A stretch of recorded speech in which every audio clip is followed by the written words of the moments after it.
السلام علیکم ورحمۃ اللہ، لا حول ولا قوة الا باللہ، حسبنا اللہ ونعم الوکیل، یا حی یا قیوم برحمتک استغیث، لا الہ الا انت سبحانک انی کنت من الظالمین، ربنا آتنا من لدنک رحمہ وہیئ لنا من امرنا رشدا، ربنا آتنا فی الدنیا حسنہ وفی الآخرة حسنة وقنا عذاب النار، اللہم صل علی محمد وعلی آل محمد واصحاب محمد وازواج محمد وامت محمد اجمعین الی یوم الدین، آمین۔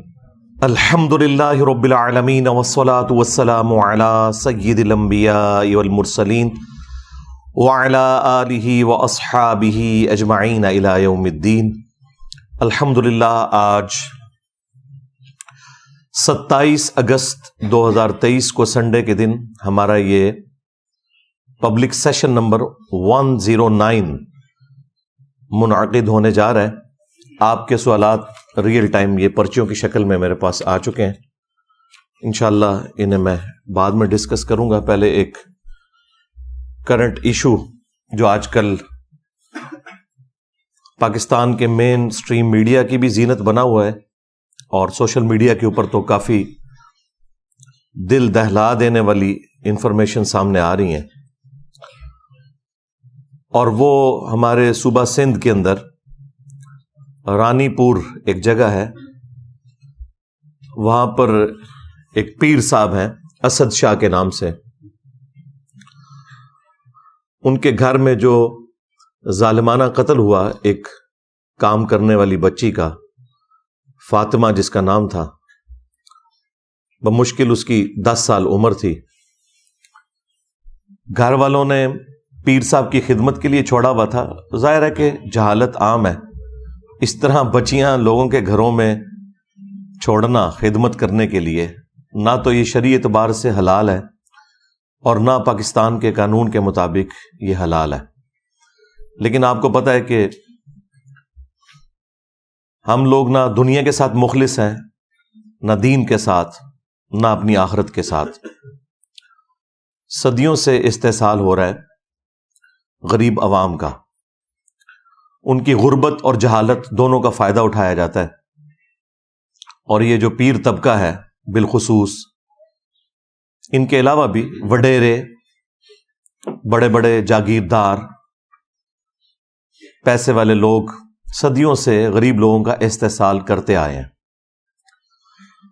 اسی کی ایک نمائندہ مثال یہ رانی پور والا واقعہ ہے۔ میڈیا کے ذریعے آپ کو کافی زیادہ تفصیلات اس کی معلوم چل گئی ہوں گی، میں ظاہر ہے کہ اس لیول پہ اتر کے تو وہ ساری گفتگو نہیں کر سکتا، وہ آپ کو آلریڈی معلوم ہے۔ میں تو اس کے ان پہلوؤں کے اوپر گفتگو کروں گا جو ہمارے اس پلیٹ فارم کا تقاضا ہے کہ ہم حق کے لیے آواز بلند کریں۔ افسوس کی بات یہ بھی ہے کہ سندھ میں پچھلی 3-4 دہائیوں سے اس سیاسی جماعت کی حکومت ہے کہ جو اپنے آپ کو ڈیموکریسی کا چیمپئن کہتی ہے اور اپنے زوم میں وہ کارل مارکس کے نظریات کو آگے لے کے چلنا چاہتے ہیں،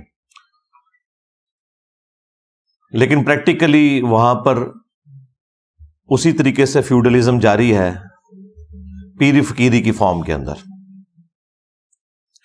اور یہ سارے پیر فقیر تمام جماعتوں کے اندر اعلیٰ پوسٹوں کے اوپر بیٹھے ہوئے ہیں۔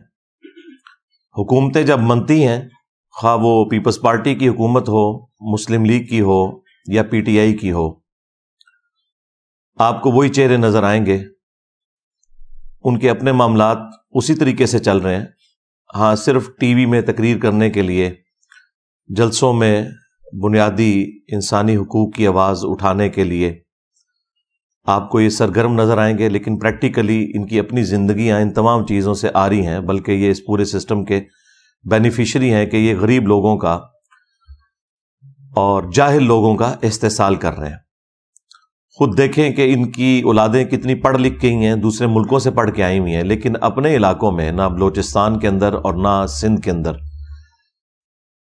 یہ لوگ سکولز اور کالجز یا یونیورسٹیز کو پروموٹ کرتے ہوں. بالکل آپ کو ایسا نظر نہیں آئے گا. یہ چاہتے ہیں کہ عوام جاہل رہے اور اس طریقے سے ہم انہیں اپنا غلام بنا کر رکھیں، کیونکہ جب جہالت دور ہوتی ہے تو سب سے پہلے ان لوگوں کی جو چودراہٹ ہے وہ سٹیک پہ لگ جاتی ہے، جن لوگوں نے لوگوں کی جہالت کا فائدہ اٹھایا ہوتا ہے.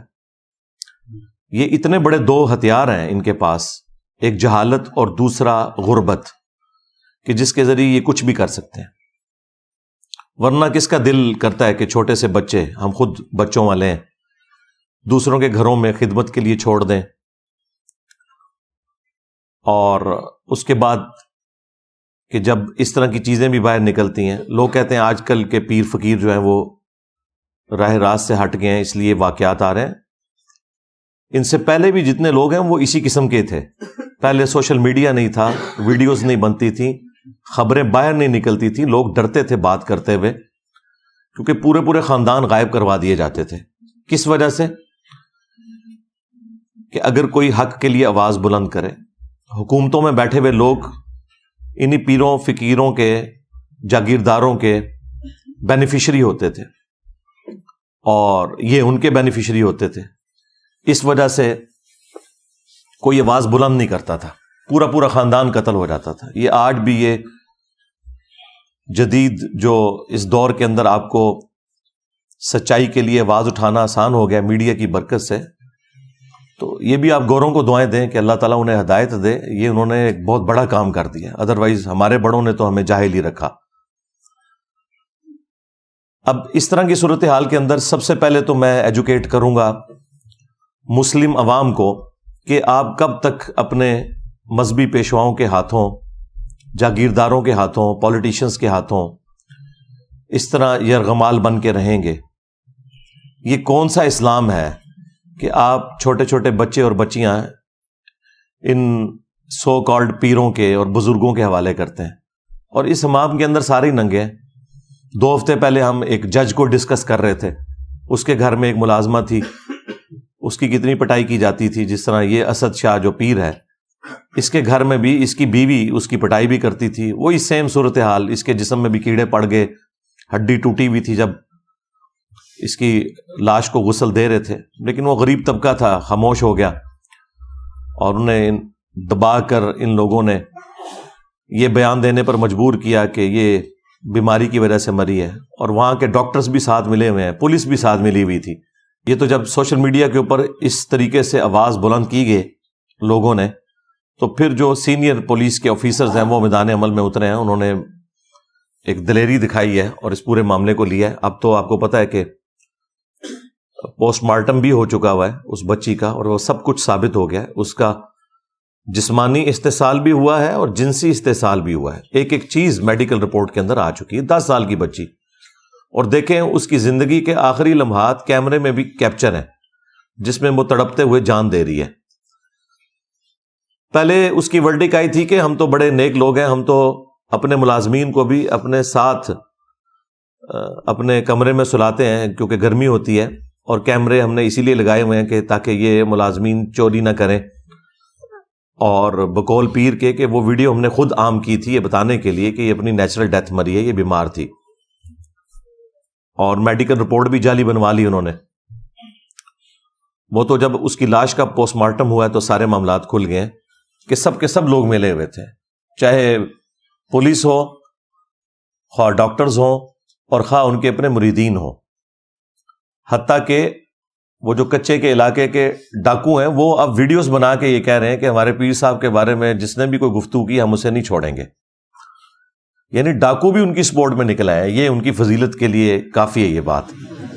وہ صحافیوں کو، پولیس کو، میڈیا کے لوگوں کو دھمکیاں لگا رہے ہیں. تو یہ سارے ایک دوسرے کے بینیفیشری ہیں، کیونکہ یہی وڈیرے اور پیر انہیں پالتے ہیں ڈاکوؤں کو، اور ان کے ذریعے عوام کے اوپر اپنی دھاک بٹھا کے رکھتے ہیں، اور وہ ان کے لیے کام کرتے ہیں. بہرحال اس وقت میڈیا کے اندر جتنی اس کی آواز بلند ہوئی ہے اور جس طریقے سے ٹیک اپ کیا ہے ہماری پولیس نے اور باقی اداروں نے، تو مجھے لگ رہا ہے کہ انشاءاللہ یہ منطقی انجام تک معاملہ پہنچے گا. اور وہ تو جیل کے اندر ہے, اس کی بیوی غائب ہے, پری ریسٹ بیل لی ہوئی ہے, لیکن ظاہر ہے کہ وہ بیل تو خارج ہو جائے گی, وہ زیادہ عرصہ نہیں بیل رہتی.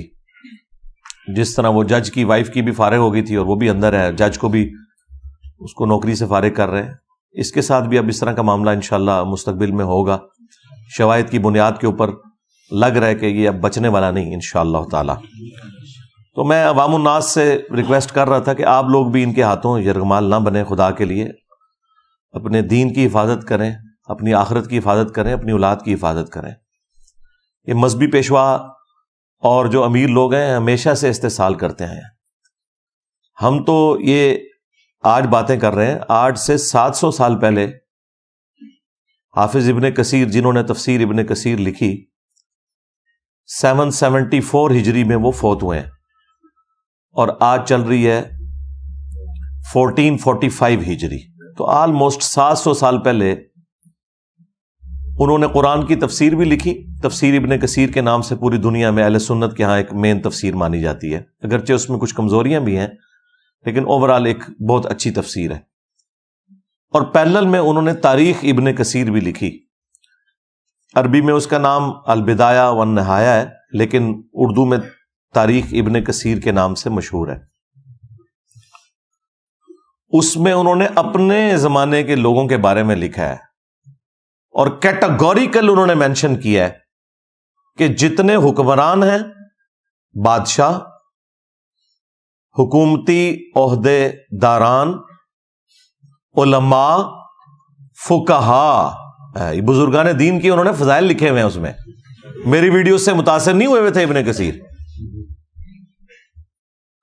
انہوں نے ان ساروں کے نام لکھ کے کہا کہ یہ سب کے سب لوگ یہ بچوں کے ساتھ منہ کالا کرنے کے مرض کے اندر مبتلا ہیں, سوائے جن کو اللہ بچا لے. اچھا, اور یہاں ترجمہ کرنے والوں نے نا بڑا گول مول کر کے ترجمہ کیا ہے اس کا. اس کو تو انہوں نے کہا کہ جی دنیا میں ایسے لوگ موجود ہیں جو یہ کرتے ہیں, دنیا میں. اچھا, اس کے بعد جو انہوں نے لکھا وہ جملے انہوں نے عربی میں تو لکھے ہوئے تھے, اردو میں سے ترجمے میں سے ہی نکال دیے. حافظ ابن کثیر نے لکھا کہ ماں باپ کی یہ ذمہ داری ہے کہ وہ اپنے بچوں کی پہنچ سے ان بزرگان دین کو دور رکھیں.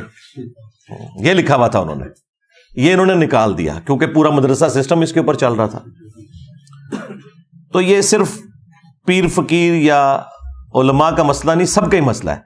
لیکن ٹارگٹ دیندار طبقہ اس لیے زیادہ ہوتا ہے کہ وہ کسٹوڈین ہے, وہ کہتے ہیں ہم ٹھیکیدار ہیں دین کے.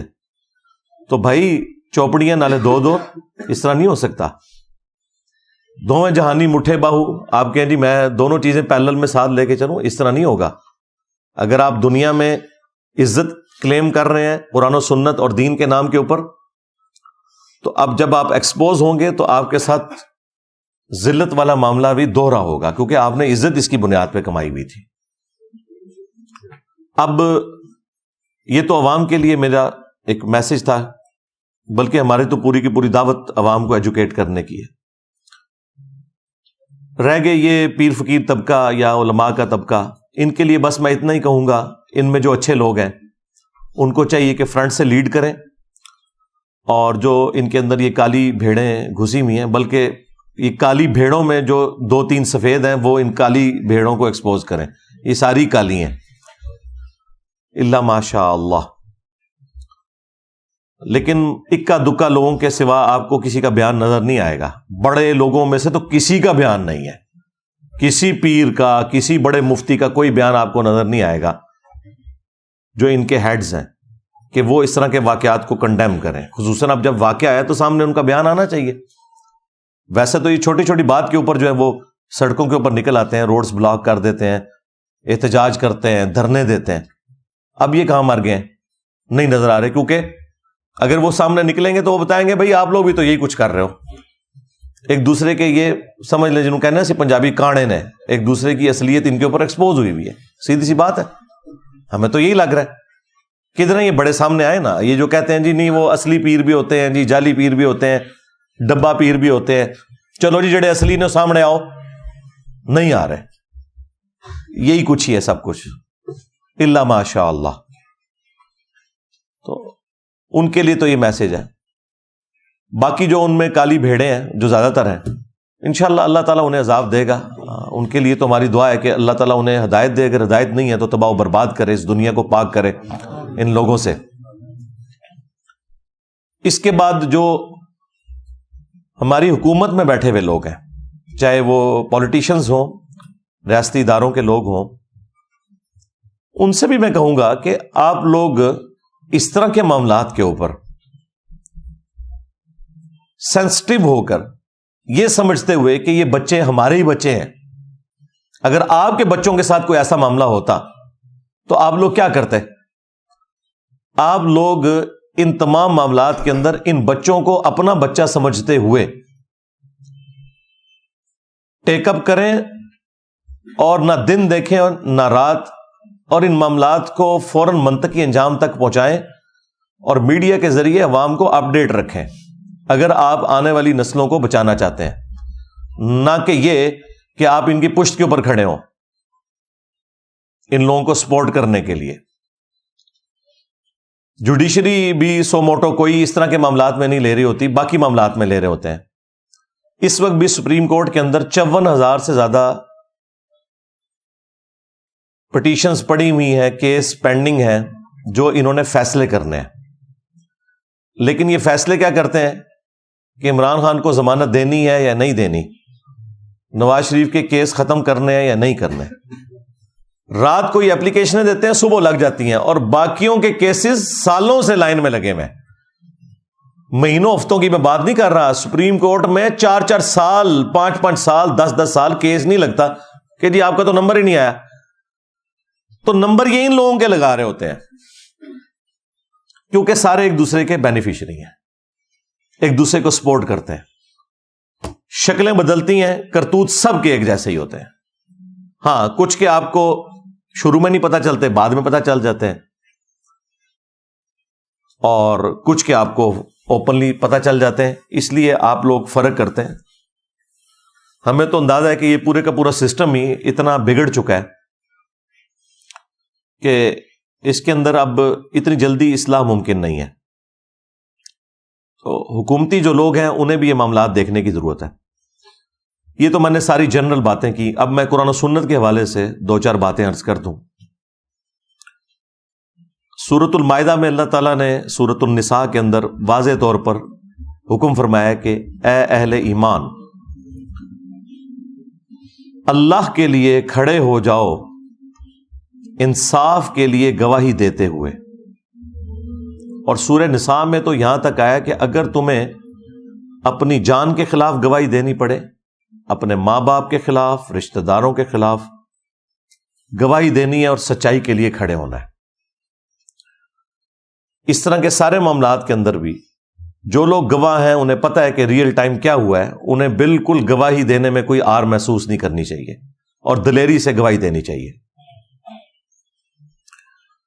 اس کے بعد اللہ تعالیٰ نے سورۃ المائدہ میں ایسے لوگوں کی جو سزا ہے وہ بھی بیان فرمائی ہے کہ ہم نے بنی اسرائیل کے لیے بھی یہ طے کر دیا تھا اور اس شریعت کے اندر بھی کہ جان کے بدلے جان، آنکھ کے بدلے آنکھ، ناک کے بدلے ناک، کان کے بدلے کان، دانت کے بدلے دانت، اور ہر زخم کے بدلے اس لیول کا زخم لگایا جائے اس ظالم کو کہ جس نے مظلوم کے ساتھ یہ سارا معاملہ کیا. اس طرح کے جتنے واقعات رپورٹ ہوتے ہیں، جو تکلیف ان لوگوں نے ان بچوں کو دی ہوتی ہیں، یہ ساری تکلیف انہیں دینی چاہیے اور اعلانیہ دینی چاہیے. سورۃ النور میں بھی آیا نا کہ بدکاری کی سزا کو ویٹ کرے گا مسلمانوں کا ایک گروہ تاکہ باقیوں کے لیے ڈیٹرنس ہو جائے. یہ چھپا کے سزائیں نہیں ہونی چاہیے بلکہ اعلانیہ ہونی چاہیے. اس کے بعد سورۃ المائدہ ہی میں اللہ تعالیٰ نے فرمایا کہ جو فساد فی الارض کرنے والے لوگ ہیں، یہ فساد فی الارض کرنے والے لوگ ہیں. اس طرح کے لوگ جو غریبوں کے ساتھ یہ ظلم والا معاملہ کرتے ہیں، یہ جو فساد فی الارض کرنے والے لوگ ہیں، ان کی سزا یہ ہے کہ ان کے مخالف سمت کے ہاتھ پاؤں کاٹ دیے جائیں اور انہیں سولی دے دیا جائے پبلکلی یہ سارے کا سارا معاملہ ان کے ساتھ کیا جائے تاکہ باقی لوگوں کے لیے ڈیٹرس بنے. اس طرح کے جتنے بھی پیر فقیر لوگ ہیں یا حکومتی عہدے داران ہیں جو اس طرح کے معاملات کے اندر ملوث ہیں، ان کو اس قسم کی سزائیں ہونی چاہیے. اور یہاں تو قتل والا معاملہ بھی اس میں ایڈ ہو گیا، وہ تو بہت ہی سینسٹیو ایشو ہے. سورۃ المائدہ میں ہی اللہ تعالیٰ نے فرمایا کہ بس 2 استثناء ہے، ایک جان کے بدلے جان یعنی قتل کے بدلے قتل، اور دوسرا فساد فی الارض. ان 2 کیسز میں تو کسی کی جان لی جا سکتی ہے، اور وہ بھی جوڈیشری کے تھرو، ہر شخص قانون ہاتھ میں نہیں لے گا. اس کے سوا جس نے کسی ایک جان کو بھی قتل کیا گویا اس نے پوری انسانیت کا قتل کر دیا. اور پھر اللہ تعالیٰ نے فرمایا جس نے ایک جان کو بچایا گویا اس نے پوری انسانیت کو بچا لیا. پوری انسانیت کو کیسے بچا لیا؟ ڈیٹرنس کی وجہ سے. اگر قاتل کو یہ پتا ہو کہ مجھے سزا ملے گی تو وہ قتل سے باز آئے گا. اور یہ اسے کیسے پتا چلے گا؟ جب اس طرح کی حرکت کسی اور نے کی ہوگی اور اس کی سزا اس نے ویٹ کی ہوگی. 10 سال کی بچی اس کے ساتھ جسمانی اور جنسی زیادتی کرنے کے بعد قتل کیا گیا ہے، نعوذ باللہ، اور میڈیکل رپورٹ بھی پھر اس کی خراب بنوائی گئی ہے اور گھر والوں کو بھی دبکا دیا گیا. یہ حالت ہے اس ملک کی. اس میں معافی معاملہ ہونا ہی نہیں چاہیے. اس طرح کا جو قتل ناحق ہے ایک مؤمن کا، اس کے بارے میں تو سورۃ النساء میں آیا کہ ہمیشہ کی جہنم ہے سزا. جی ہاں، ہمیشہ کی جہنم. اور اس کو سپورٹو وہ حدیث بھی ہے ابو داؤد کی کہ اللہ تعالیٰ قیامت کے دن یا تو شرک معاف نہیں کرے گا یا قتل ناحق کو معاف نہیں کرے گا، باقی ہر گناہ معاف کر دے گا جس کے لیے چاہے گا. یہ 2 گناہ ایسے ہیں کہ جن کے بارے میں اللہ تعالیٰ کا سٹانس بہت سخت ہے. اب اس میں سورہ النساء کے اندر اللہ تعالیٰ نے ایک آپشن رکھا ہے کہ اگر مقتول کے ورثاء معاف کرنا چاہیں تو وہ کر سکتے ہیں، اور اسی کی پلی پھر لے کے یہ سارے لوگ اینڈ پہ چھوٹتے ہیں. آج تک جتنے لوگ چھوٹے ہیں، لیکن انہیں یہ پتہ نہیں ہے اس کیٹیگری میں فال نہیں کرتی.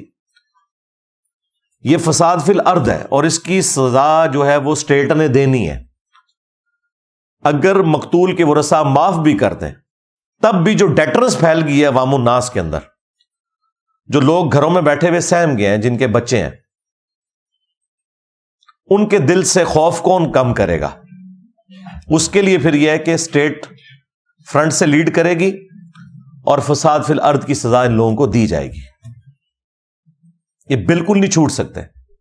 اسی لیے اللہ تعالیٰ نے قرآن پاک میں باقی گناہوں کے معاملے میں تو معافی کی روش اختیار کرنے کا حکم دیا، حقوق العباد کے معاملے میں بھی کہ ایک دوسرے کو معاف کر دیا کرو. لیکن قتل ناحق ایک ایسا گناہ ہے کہ جس کے بارے میں اللہ تعالیٰ نے قرآن پاک میں سورۃ البقرہ میں فرمایا وَلَكُمْ فِي الْقِصَاصِ حَيَاةٌ يَا أُولِي الْأَلْبَابِ. قتل کے بدلے میں، قتل کرنے میں انسانیت کی زندگی چھپی ہوئی ہے اے عقل مندو، تاکہ تم ڈر جاؤ. یعنی ڈیٹرنس اسی میں ہے کہ جس قاتل نے قتل کیا اس کے بدلے میں اس قاتل کو قتل کروایا جائے اور معافی کی روش اختیار نہ کی جائے. یہ قرآن کا اسلوب بھی نہیں ہے کہ آپ قاتل کو معاف کریں. حتیٰ کہ بخاری اور مسلم دونوں میں حدیث موجود ہے کہ قیامت کے دن سب سے پہلے قتل کے مقدمے کا فیصلہ ہوگا. سب سے پہلے قتل کے مقدمے کا. جی ہاں، ایک حدیث ابو داؤد کے اندر ہے کہ سب سے پہلے نماز کے بارے میں سوال ہوگا، لیکن وہ ہے حقوق اللہ کا معاملہ، کیونکہ سنن نسائی کے اندر ایک حدیث ہے کہ حقوق اللہ میں سب سے پہلے نماز کے بارے میں فیصلہ ہوگا اور حقوق العباد میں قتل کے مقدمے کے بارے میں سب سے پہلے فیصلہ ہوگا. اور وہ فیصلہ کس لیول کا ہے کہ ابو داؤد کے اندر حدیث موجود ہے کہ مقتول قیامت کے دن اپنے قاتل کو الٹ ہوگا. یہاں تو قاتل نے قتل کیا تھا نا، وہاں پہ جو قتل ہوا وہ شخص ہے وہ اپنے قاتل کو پیشانی کے بالوں سے پکڑے گا، اس حال میں کہ اس کی اپنی رگوں سے خون بہ رہا ہوگا، اور وہ اسے گھسیٹتا ہوا اللہ تعالیٰ کی بارگاہ کے اندر پیش کرے گا. اللہ تعالیٰ کے عرش کے پاس پہنچ جائے گا اور کہے گا کہ یا اللہ آج مجھے انصاف چاہیے کہ اس نے دنیا میں میری جان کیوں لی تھی.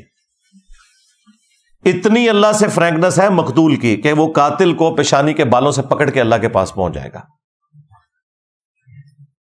یہی حدیث جب سنن نسائی میں آئی ہے تو اس میں وہ صحابی کہتے ہیں کہ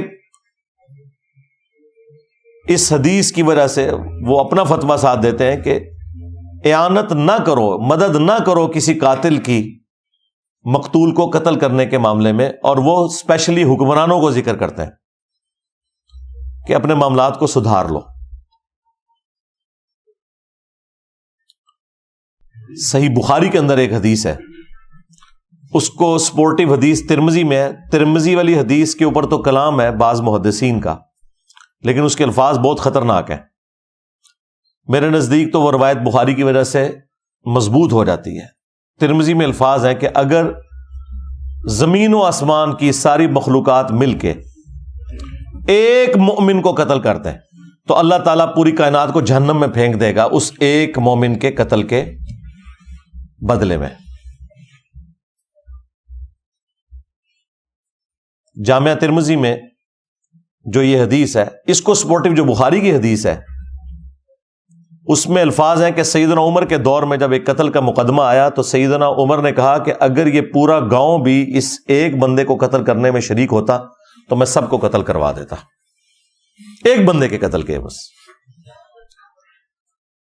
جامعہ ترمذی میں اور سنن ابن ماجہ میں حدیث ہے، نبی الاسلام نے فرمایا کہ اے کعبہ تیری خوشبو بہت اچھی ہے، لیکن ایک مؤمن کی حرمت اللہ تعالی کے نزدیک تجھ سے بھی بڑھ کر ہے۔ اور جامعہ ترمذی میں حدیث ہے کہ نبی صلی اللہ علیہ وآلہ وسلم نے فرمایا کہ اللہ تعالیٰ کے نزدیک ایک مؤمن کا قتل کرنا اس سے بڑا گناہ ہے کہ کوئی شخص پوری دنیا کو تباہ و برباد کر دے۔ اب پوری دنیا کے اندر سب کچھ آتا ہے، سارے بزرگان دین، ان کے مزارات اور کعبہ شریف، سب کچھ کوئی برباد کر دینا، حرمت کی ساری جگہ ختم کر دے، اس سے بڑھ کر جرم ہے ایک مومن کا قتل۔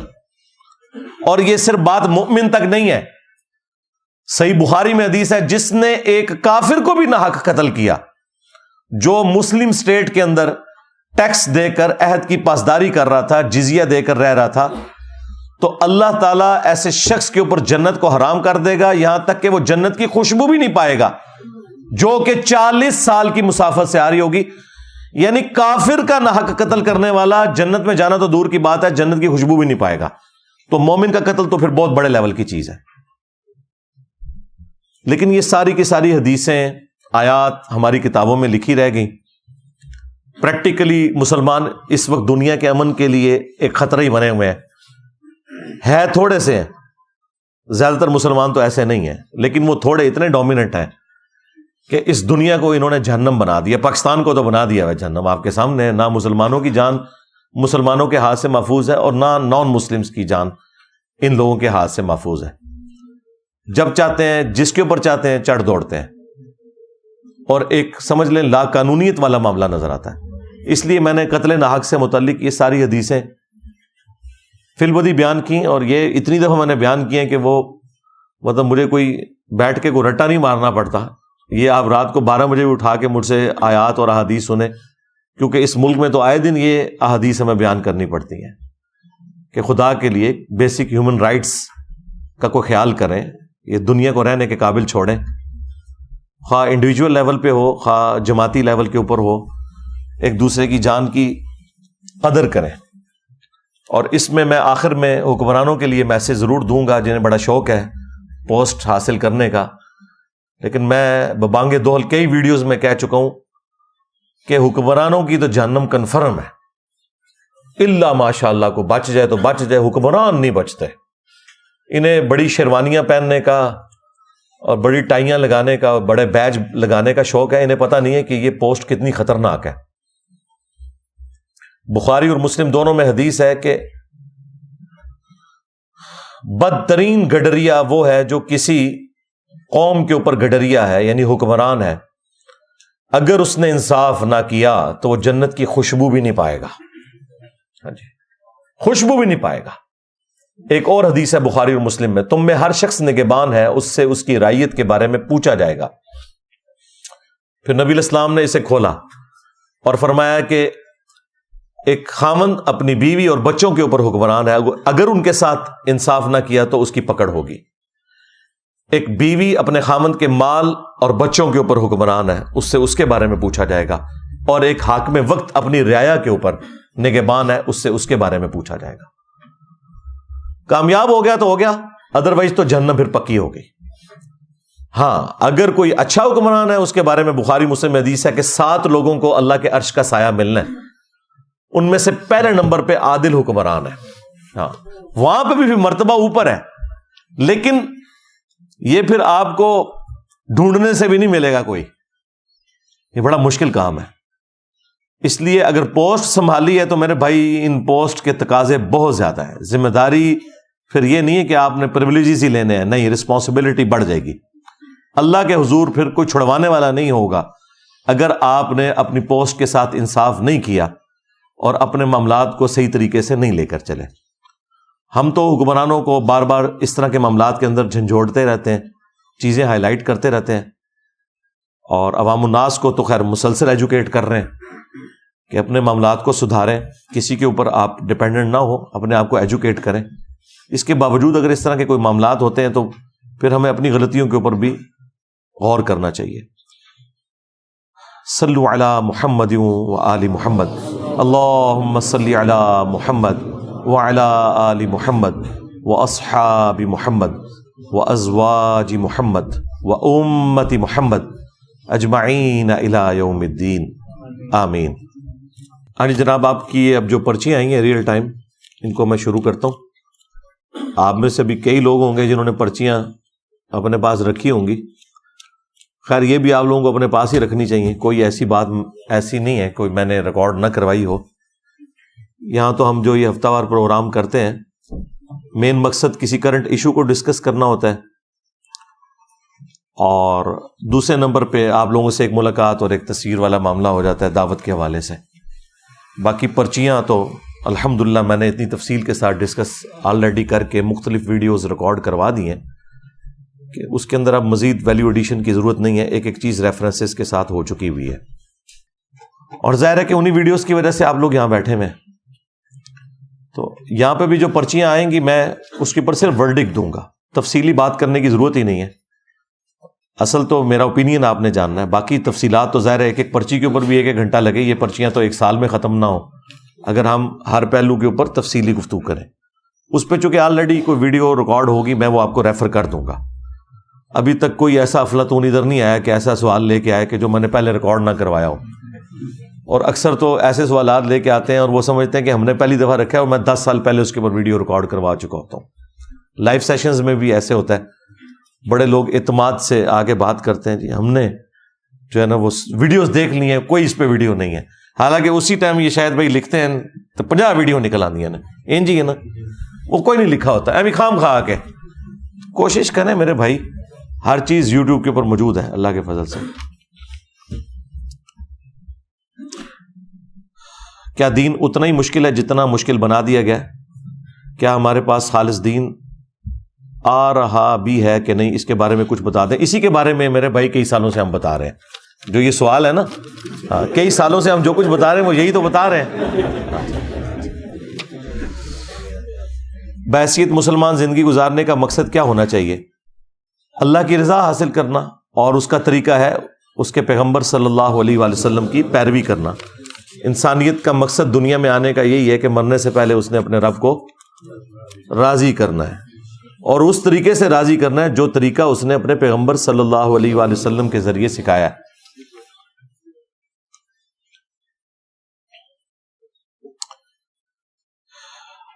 کیا ملٹی یونیورس اور ایلینز کی ایگزسٹنس یا اور مخلوقات ہیں؟ میرے بھائی وہ اور مخلوقات ہیں یا نہیں ہیں، اس کا آپ کی آخرت سے کوئی تعلق نہیں ہے. ہاں جی، اللہ تعالیٰ کی اتنی مخلوقات ہیں، آپ ان کو تو چھوڑ دیں.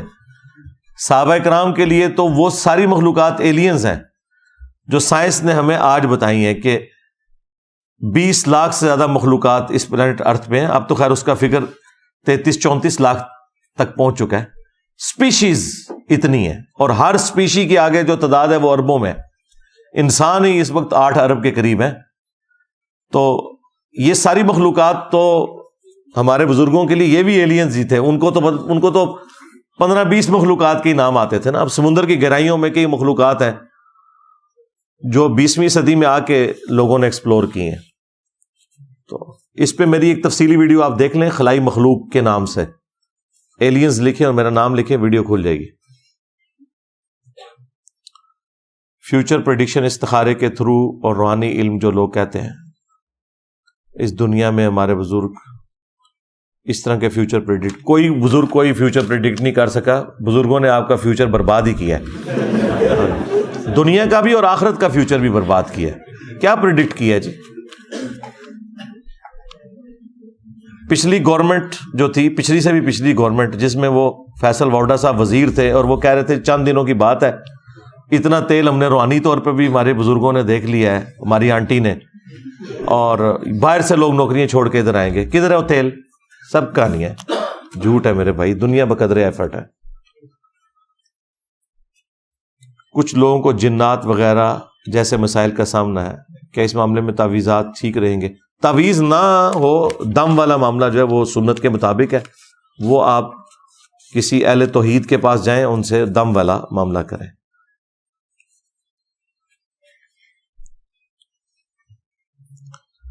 اللہ تعالیٰ فرماتا ہے کہ تمہیں خلیفہ بناتا ہے زمین پر۔ خلیفہ کا معنی ہے اولیاء، ماں باپ یا مومنین یا کچھ ہو، یعنی ماں باپ کے مرنے کے بعد آپ خلیفہ بنتے ہیں، آپ کے مرنے کے بعد آپ کی اولاد خلیفہ، یہ ان معنوں میں ہے، یعنی خلیفہ جس کو پیچھے چھوڑ کے جایا جائے، خلیفہ کا معنی یہ ہے۔ تو وہ جو قرآن پاک میں ہے نا، امن یجیب المضطر اذا دعاہ ویکشف السوء ویجعلکم خلفاء الارض االہ مع اللہ، تو اس میں ہے کہ مرنے کے بعد انسان اپنی اولاد کو خلیفہ چھوڑ کے جاتا ہے، اور جو انسان مر رہا ہے اسے خلیفہ چھوڑا تھا اس کے ماں باپ، ان معنوں میں۔ باقی جو وہ خلیفہ ہے کہ اللہ تعالیٰ نے زمین پہ انسان کو خلیفہ بنایا، وہ ان معنوں میں ہے کہ جس طرح اللہ تعالیٰ کے پاس اختیار ہے، اللہ تعالیٰ نے بھی انسانوں اور جنوں کو اختیار دیا ہے کہ وہ اپنی ول سے اچھائی اور برائی میں تمیز کر سکتے ہیں۔ یہ اختیار فرشتوں کے پاس نہیں ہے، یہ اختیار جانوروں کے پاس نہیں ہے، جانور تو اپنی انسٹنکٹ کے اوپر چل رہے ہیں۔ یہ دو ہی مخلوقات ہیں جنہیں اللہ تعالیٰ نے اختیار دیا ہے۔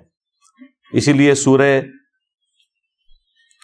الرحمن میں اللہ تعالیٰ نے دونوں گروہوں کو اکٹھا ڈسکس کیا ہے، تثنیہ کے صیغے کے ساتھ۔ اے جنوں انس کے گروہ، تم اپنے رب کی قدرت کی کون کون سی نشانی کو جھٹلاؤ گے؟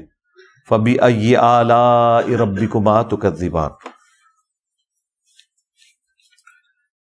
اسلامی جمعیت طلباء کے لیے کوئی نصیحت کر دیں۔ نصیحت یہ ہے کہ میرے بھائی تعلیم کے اوپر توجہ دیں، سب سے پہلے جس کام کے لیے آپ کو آپ کے ماں باپ نے بھیجا ہے۔ میں جو اسٹوڈنٹ پالیٹکس ہے اس کا حامی ہوں، لیکن وہ بدماشی کے اوپر مبنی نہیں ہونی چاہیے، اور نہ یہ کہ آپ کوئی اسلام کی خدمت ایسی کر رہے ہیں کہ جو آپ کا پرائمری مقصد ہے وہاں آنے کا یونیورسٹی، وہ آپ بھول جائیں۔ باقی آپ دیکھ لیں، جتنے آپ کے بڑے، چاہے وہ جوڈیشری میں ہوں، چاہے فوج کے اندر ہوں، اپنی اسٹوڈنٹ لائف کے اندر اسلامی جمعیت طلباء کے اندر رہے ہیں، لیکن بعد میں دیکھ لیں انہوں نے کیا کیا ہے۔ جو کچھ لوگوں کو درس دیتے رہے بالکل اس کے خلاف چلتے رہے۔ تو جو آپ درس و بیان والا معاملہ کر رہے ہیں اسے اپنے اوپر بھی امپلیمنٹ کریں، اور پلس یہ ہے کہ اپنی تعلیم کے اوپر بھی توجہ دیں۔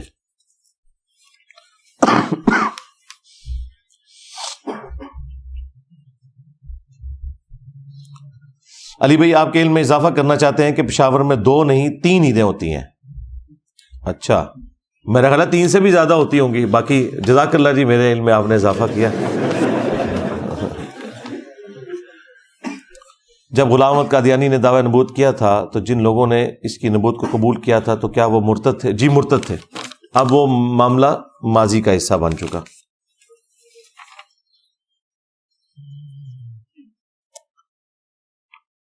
امیر لوگ مجرم سے بھاری فیس لے کر قانونی داؤ پیٹ سے اس کو عدالت سے بری کروا لیتے ہیں، یہ حرام ہے؟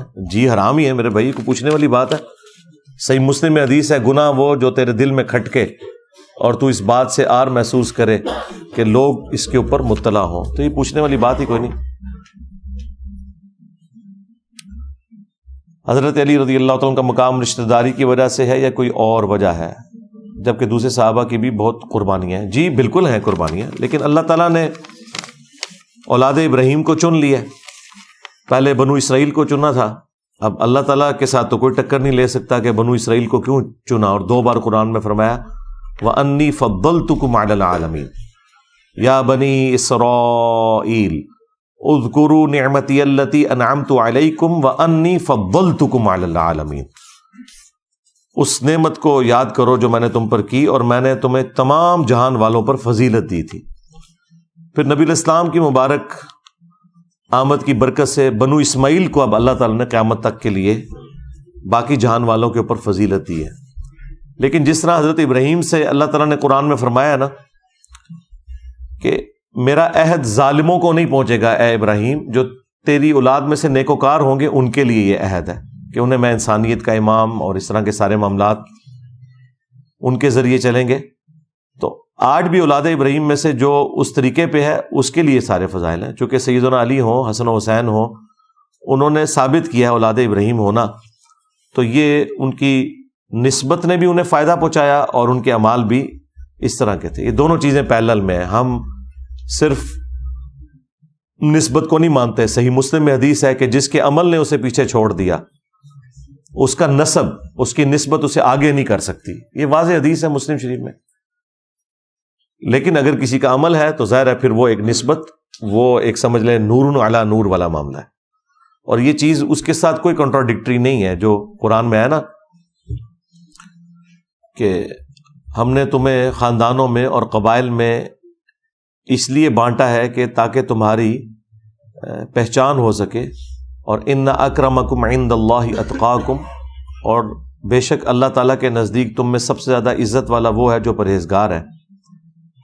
تو انسانیت میں یہ جو خاندانی سسٹم اور قوم اور قبیلے اور زبانیں یہ صرف پہچان کے لیے. اللہ کے نزدیک معیار جو ہے وہ تقویٰ ہے، جو نبی الاسلام کا آخری خطبہ بھی ہے حجۃ الوداع کا مسند احمد میں کہ کسی گورے کو کالے پر، کسی کالے کو گورے پر کوئی فضیلت نہیں ہے. تم سب کے سب آدم علیہ السلام کی اولاد ہو اور آدم مٹی سے بنائے گئے تھے. اللہ کے نزدیک سب سے زیادہ عزت والا وہ ہے جو پرہیزگار ہوگا. یہ ساری چیزیں اپنی جگہ ہیں، یہ بنیاد ہے. لیکن جب یہ ساری چیزیں پائی جاتی ہوں پلس پھر خاندان والا معاملہ ہو تو وہ اللہ تعالیٰ نے چنا ہے. جس طرح نبی الاسلام نے خود فرمایا بخاری مسلم میں کہ اللہ تعالیٰ نے اولاد آدم میں سب سے بہترین جو خاندان تھا اس میں مجھے پیدا کیا، اور اس میں بھی جو سب سے بہترین شاخ تھی قریش کی بنو ہاشم، اس میں مجھے پیدا کیا. انبیاء کرام دنیاوی طور پر بھی اعلیٰ خاندان سے تعلق رکھتے ہیں تاکہ ان کے کریکٹر کے اوپر کوئی کلام نہ کر سکے. تو یہ دونوں چیزیں ہیں، یہ ایکسٹریم رویے ہیں. کوئی شخص یہ کہے کہ خاندان کی کوئی اہمیت نہیں ہے، اہمیت ہے کیونکہ اللہ تعالیٰ نے اہمیت دی ہے. ہاں اللہ نہ دیتا تو کوئی مسئلہ نہیں تھا. ہمارے نزدیک تو اللہ تعالیٰ اپنی دعوت توحید کے لیے کسی پیغمبر کا بھی محتاج نہیں ہے، لیکن چونکہ اب اس نے پیغمبروں کے ذریعے ہمیں ہدایت دی ہے تو ہم پیغمبروں کو بیچ میں سے نکال تو نہیں سکتے. اب جس نے ہدایت حاصل کرنی ہے اس نے پیغمبر کے ذریعے حاصل کرنی ہے. پیغمبر ہی وسیلہ ہے اللہ اور مخلوق کے درمیان ہدایت کا. اب کوئی شخص کہے کہ میں پیغمبروں کو بیچ میں سے نکال دوں تو ایسا نہیں. اللہ کی مرضی ہے کہ پیغمبر کے ذریعے ہی ہدایت ملنی ہے. اللہ چاہتا تو ہم 10 دفعہ سبحان اللہ کہتے اور ہماری بھوک ختم ہو جاتی، لیکن اس نے بھوک مٹانے کا ذریعہ کھانے کو بنایا، پیاس مٹانے کا ذریعہ پانی کو بنایا. تو یہ اللہ تعالیٰ نے جس طرح چیزیں اسباب کے ساتھ جوڑی ہوئی ہیں اس طرح یہ والے سارے معاملات کیے. میں بیمار ہوں، دعا کریں اللہ تعالیٰ صحت عطا کریں. جی ہم اینڈ پہ سب کے لیے دعا کریں گے انشاءاللہ. فتح مکہ کے وقت کتنی صورتیں نازل ہو چکی تھی، اس طرح کی کوئی تفصیلات جو بھی ہوں گی وہ تاریخی طور پہ جمع کر کے کوئی اپروکسیمیٹلی بتائی جا سکتی ہیں. باقی ڈیفینیٹلی تو ہم نہیں بتا سکتے. میجورٹی قرآن تو آلموسٹ نازل ہو چکا ہوا تھا، میجورٹی. لیکن کچھ صورتوں کی بعض آیات بعد میں بھی نازل ہوئی ہیں، اور اس کے اوپر ایک میری تفصیلی ویڈیو آپ دیکھ لیں. قرآن کی پہلی اور آخری آیت اور سورت کون سی ہے، اس کے اوپر میں تفصیل کے ساتھ بول چکا ہوں. باقی قرآن حکیم کی جو میں نے تفسیر لیکچرز ریکارڈ کروائے ہیں نا، جو 158 ریکارڈ ہو چکے ہیں جو نئی والی کلاسز ہیں، ان میں سے پہلی 6 کلاسز جو ہیں وہ قرآن کے تعارف کے اوپر ہیں. اس میں بھی میں نے اس حوالے سے 40 پوائنٹس ڈسکس کیے ہوئے ہیں قرآن کے تعارف کے اوپر، وہ آپ ضرور دیکھیں. آپ میں سے کتنے لوگ ہیں جنہوں نے قرآن کلاسز کور کی ہوئی ہیں؟ ذرا ہاتھ کھڑا کریں نا. تو یہ آپ لوگ 5% بھی نہیں ہے، اور میری زندگی کا سرمایہ وہ کلاسز ہیں. آپ لوگوں کو تو اختلافی موضوعات سن کے چسکا ملتا ہے نا، تو وہ کلاسز ضرور دیکھیں. کیا ستاروں کا حال دیکھنا جائز ہے؟ بالکل، یہ تو ساری چیزیں غلط ہیں جی. علم نجوم اور انجینئر محمد علی مرزا لکھیں، تفصیلی ویڈیو کھل جائے گی. During the current political and social scenario how would you provide a reasonable solution? جی میں نے 14 اگست کے اوپر سولوشن دے دیا ہوا ہے میرے بھائی. ہر سال 14 اگست کے میرے سولوشنز آپ دیکھ لیں. کیا لوہے کی انگوٹھی پہننا جائز ہے؟ مرد کے لیے جائز نہیں ہے جی، سوائے چاندی کے، وہ بھی 4.5 ماش ہے. وکیل پیسے لے یا دے کر جھوٹے گواہ کے ذریعے بری کروا دیتے ہیں، حرام ہے جی، اور آخرت میں عذاب ہوگا. یہ سوال تو پوچھنے والے نہیں میرے بھائی. یہی کچھ آپ کے ساتھ ہوا ہوتا تو آپ نے پوچھنا بھی نہیں تھا. آپ نے کہنا تھا جی ان کو تو ڈبل عذاب ہونا چاہیے.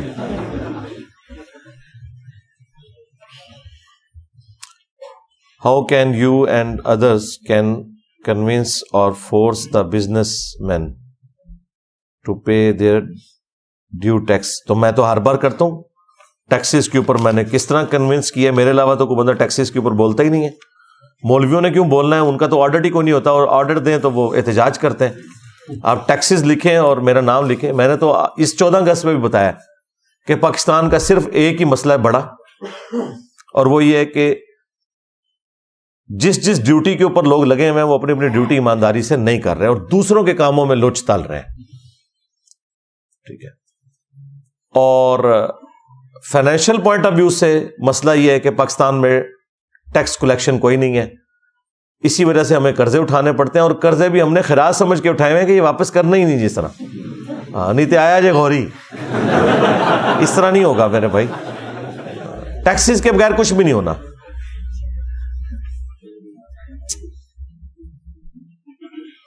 میں گورنمنٹ ملازم ہوں، اکثر اوقات نہ چاہتے ہوئے سسٹم کی وجہ سے کرپشن کرنی پڑتی ہے، اور تنخواہیں کم ہونے کی وجہ سے میرے ساتھی لے بھی لیتے ہیں.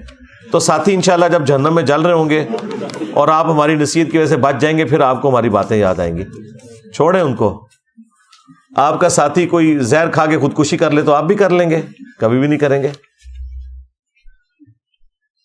امام بخاری نے جو رفع الیدین کی پہلی حدیث حضرت علی سے لی ہے، انہوں نے حضرت علی سے لی گئی حدیث بخاری میں کیوں نہیں لی؟ کیا اس حدیث کو شامل کرنے سے رفع الیدین کا مقدمہ زیادہ مضبوط نہیں ہو سکتا تھا؟ میرے بھائی، بخاری میں اور مسلم میں رفع الیدین کا مقدمہ جو مضبوط ہوا ہے اس کے لیے اتنا ہی کافی ہے کہ رفع الیدین کی حدیثیں ان صحابہ نے روایت کی ہیں جو نبی علیہ السلام کی وفات سے 1-1.5 سال پہلے مسلمان ہوئے. پیچھے اور کیا رہ گئے؟ امام بخاری سے زیادہ کیا کرتے رہا. اس حدیث کو وہاں لینے سے کوئی فرق نہیں پڑنا تھا. جنہوں نے نہیں ماننا وہ تو قرآن کو بھی نہیں مان رہے. ایاک نعبد و ایاک نستعین. باقی امام بخاری نے کچھ شرائط سخت لگائی تھی بخاری شریف کے حوالے سے کہ میں نے، یعنی ایک تو ہے نا اے گریڈ، A+ گریڈ کی حدیثیں میں اس میں لوں گا. تو اس وجہ سے یا تو یہ حدیث A گریڈ کی ہے، A+ گریڈ میں نہیں لائی کرتی ہے، اس لیے نہیں لی ہوگی انہوں نے، یا پھر یہ ہے کہ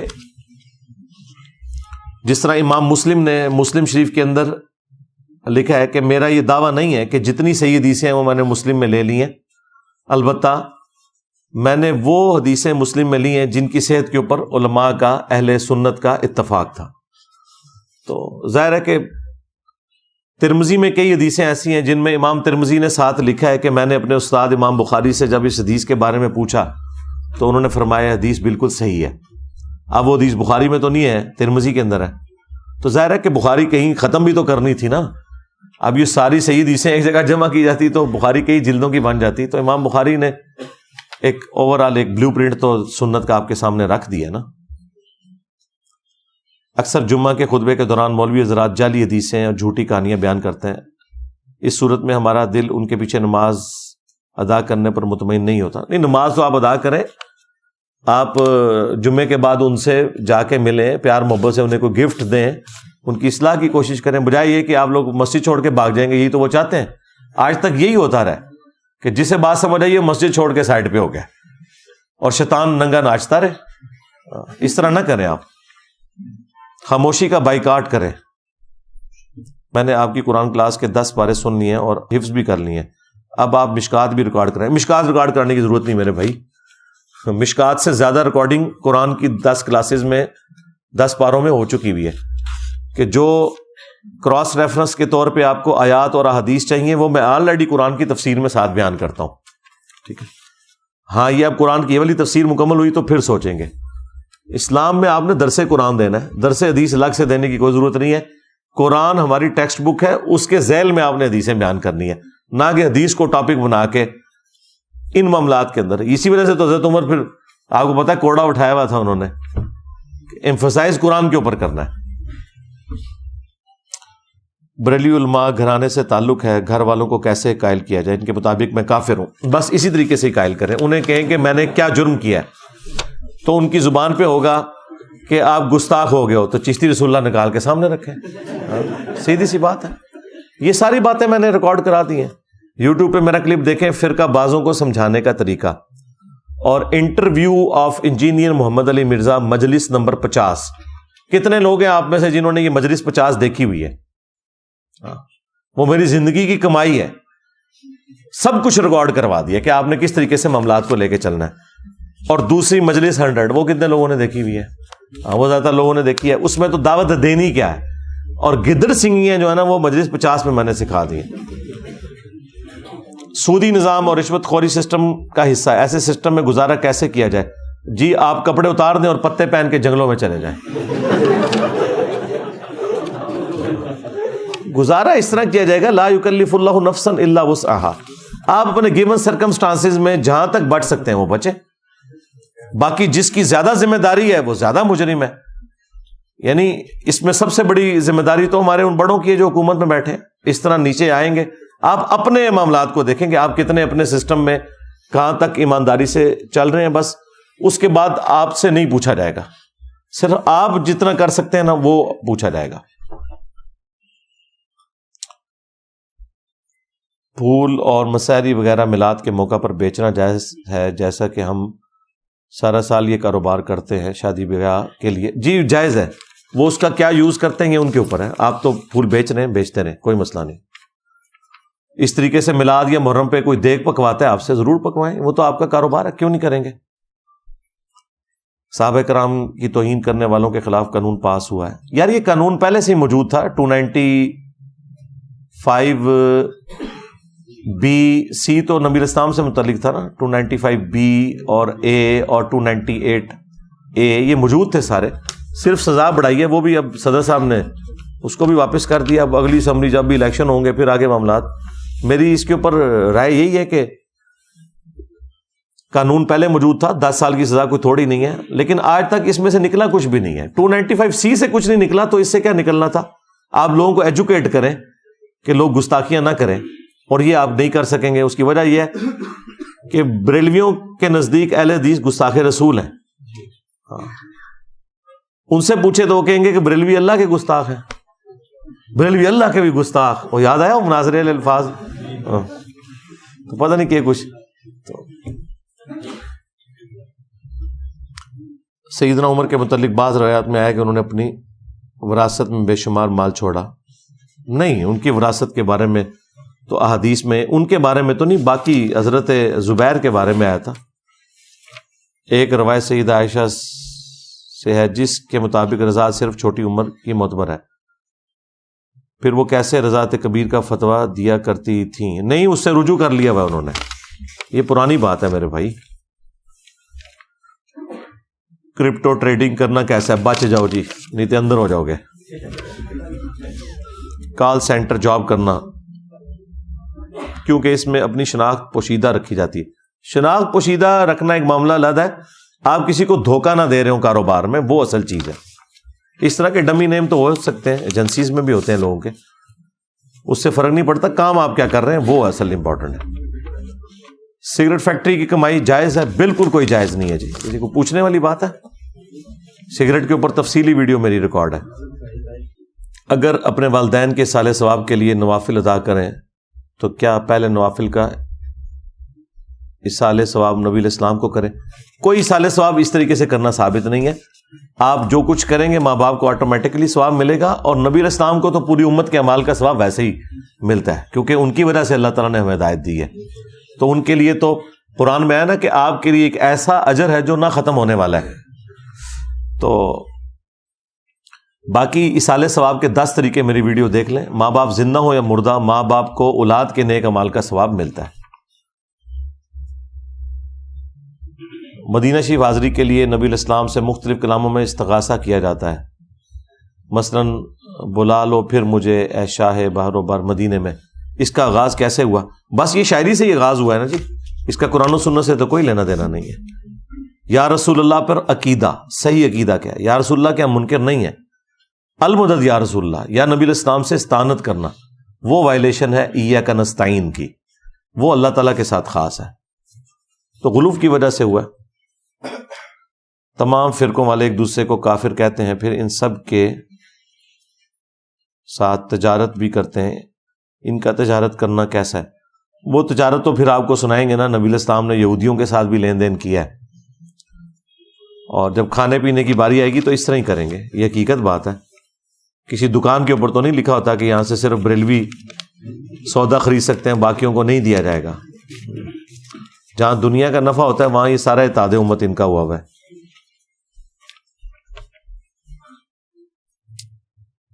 میری جاب سے ریلیٹڈ گرافکس ڈیزائن میں نامحرم عورتوں کی تصاویر لگانا کیسا ہے؟ اور ویڈیو ایڈیٹنگ میں میوزک. یار یہ اکثر لوگ پوچھتے ہیں میرے بھائی، آپ لوگ خود تو کہیں جا رہے ہیں، مجھے تو نہ گھسیٹا کریں ساتھ. میں کیسے کہہ دوں کہ نامحرم عورتوں کی تصویریں لگانا جائز ہے؟ جب عیسیٰ علیہ السلام آئیں گے تو کیا ان کو دیکھنے والے بھی صحابی ہوں گے؟ جی صحابی ہوں گے حضرت عیسیٰ علیہ السلام کے، بالکل ہوں گے. اور نبی علیہ السلام کے وہ تابعی بن جائیں گے، کیونکہ حضرت عیسیٰ علیہ السلام نے بھی نبی علیہ السلام کو دیکھا ہوا ہے شب معراج. تو یہ آنری ہوگا. اصل میں وہ چیز ہے، نبی علیہ السلام نے فرمایا سب سے بہتر زمانہ میرا، اور پھر میرے صحابہ، پھر تابعین. وہ زمانے کی ایک بہتری ہے. باقی اس طرح مراتب طے نہیں ہوں گے. مراتب تو اپنے اعمال کے ذریعے ہوں گے. آپ نے بتایا کہ کھڑے ہو کر پانی پینا نبی علیہ السلام کی سنت ہے، اور بخاری میں حضرت علی سے بھی ثابت ہے. اس حدیث کی انٹرنیشنل نمبرنگ بتا دیں. مجھے زبانی تو یاد نہیں ہے، آپ میرے لیکچر کے اندر ڈسپلے ہوئی بھی ہے، وہ آپ دیکھ لیں. آپ کھڑے ہو کر پانی پینا یہ لکھیں. لاکھوں لوگوں نے وہ ویڈیو دیکھی ہوئی ہے. اس میں ایک ایک حدیث، اس کے علاوہ بھی ڈسپلے ہوئی ہیں مختلف حدیث، صرف یہ نہیں ہے بخاری کی. اور مسلم شریف میں ایک حدیث ہے کہ نبی علیہ السلام نے فرمایا جو بھول کے بھی کھڑے ہو کر پانی پیے وہ کیا کر دے. وہ حدیث منسوخ ہے. اور مسلم شریف جب پرنٹ کیے نا دارالاسلام والوں نے، انہوں نے اس حدیث کے نیچے فٹ نوٹ لگایا، اور حضرت علی کی یہ والی حدیث جو بخاری کی ہے وہ لکھ دی ہے نمبرنگ کے ساتھ کہ اس حدیث کی وجہ سے وہ منسوخ ہے. صحیح بخاری کی ایک حدیث کے مطابق کہ حضرت میر معاویہ رضی اللہ عنہ کے اوپر جنت واجب ہے کہ نہیں. ہر مسلمان جنت میں جائے گا انشاءاللہ. باقی جو کچھ نے کیا وہ بھگت کے انشاءاللہ سب نے جنت میں جانا ہے، بے فکر رہیں. ماں کے پیٹ میں بچے کی وفات ہونے سے کیا جنازہ ہوگا؟ جی جنازہ ہوگا. حنفیوں کا موقف ہے کہ نہیں ہوگا. تابعین میں بھی 2 گروہ تھے. راجے یہی ہے جو ابو داؤد ترمذی کے اندر موجود ہے کہ مردہ بچے کا بھی جنازہ ہوگا، کیونکہ ماں کے پیٹ میں تو پہلے وہ زندہ تھا نا، بعد میں فوت ہوا ہے نا. تو لیکن اس کا کوئی بڑا لیول کا کوئی فنکشن کرنے کی ضرورت نہیں ہے. چند لوگ بھی پڑھ کے دفنا دے تو کافی ہے، کوئی مسئلہ نہیں. مردہ بچے کا جنازہ، یہ میری ویڈیو ریکارڈ ہے. ایک کرسچن بھائی نے اعتراض کیا ہے کہ اگر بائبل ہمارے لوگوں نے تبدیل کر دی ہے تو قرآن مجید کے زیر و زبر بھی تو حجاج ابن یوسف کے دور میں ہوئے تھے. جی زیر و زبر سے کوئی لینا دینا نہیں ہے قرآن پاک کا، کیونکہ قرآن پاک جو ہے وہ زیر اور زبر ہم اجمیوں کے لیے لگائے گئے ہیں. وہ آپ اتار دیں. عرب قرآن جو ہے بغیر زیر اور زبر کے پڑھتے ہیں، جس طرح ہم اردو زیر زبر کے بغیر پڑھتے ہیں. ہمارا بچہ بھی دال اور نون اکٹھا لکھا ہو تو اسے دن پڑھے گا، دن یا دن نہیں پڑھے گا. ایسا ہی ہے نا. تو دن یا دن کیوں نہیں پڑھتا؟ کیا ہمارا بچہ بھی اس چیز کا محتاج ہے کہ دال کے نیچے زیر لگائے؟ ہم خود نہیں کبھی زیر لگاتے. دن اور رات لکھنا ہو تو دن کو دال اور نون لکھتے ہیں. تو یہ جو اعراب لگائے گئے تھے یا زیر زبر پیش کہہ لیں آپ، علامات لگائی گئی تھیں، وہ اس لیے لگائی گئی تھیں تاکہ جو نان عربک لوگ ہیں وہ یہ فرق کر سکیں. کیونکہ عربی زبان کے اندر ایک طرح کے الفاظ بعض اوقات ہوتے ہیں اور ان کی زبر زیر پیش سے ان کی جو وہ حالت بدلتی ہے. تو وہ عام لوگوں کو تو اندازہ نہیں ہوتا. اپنی اصلی حالت میں تو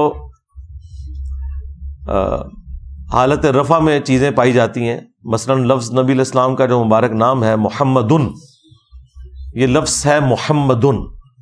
جب ہم اسے پڑھتے ہیں تو محمد وقف کر کے پڑھتے ہیں، لیکن جب یہ جملوں کے اندر جائے گا تو پھر اس کی حالت بدل جائے گی. کلمے میں ہم کیا پڑھتے ہیں؟ لا الہ الا اللہ محمد الرسول اللہ، کیونکہ محمد دن ہے نا، دن کے بعد را آتی ہے تو وہ اس کے ساتھ مل جاتا ہے. لیکن اذان میں ہم کیا پڑھتے ہیں؟ اشہد ان محمد دن محمد در رسول اللہ. کیوں؟ انا آ گیا، انا کی وجہ سے دو پیش دو زبر میں بدل گئی. اور درود شریف میں اللہم صلی علی محمد، وہاں دو زیریں بن جاتی ہیں. تو عربی میں چونکہ اس طرح کے معاملات ہیں اس لیے لگائے گئے. اس کا اور حجاج بن یوسف والی بات بھی ہمارے نزدیک تو مضبوط نہیں ہے. حضرت علی کے دور میں یہ سب کچھ ہوا تھا، ان کے شاگرد نے کیا تھا ان کے حکم سے. ابو الاسود الدولی، یہ بھی اس پہ بھی میری ویڈیو ریکارڈ ہے. تو قرآن زیر زبر پیش سے کوئی بدلنے والا معاملہ نہیں ہوتا. وہ اتار بھی دیں تب بھی اس کو اسی طریقے سے ہی پڑھا جائے گا. سود کے بارے میں ڈیٹیل سے بتا دیں. کیا بتائیں جی؟ سود کے بارے میں اتنا ہی کافی ہے کہ آیت نمبر 279 ہے سورۃ البقرہ کی کہ اللہ اور اس کے رسول کا اعلان جنگ ہے.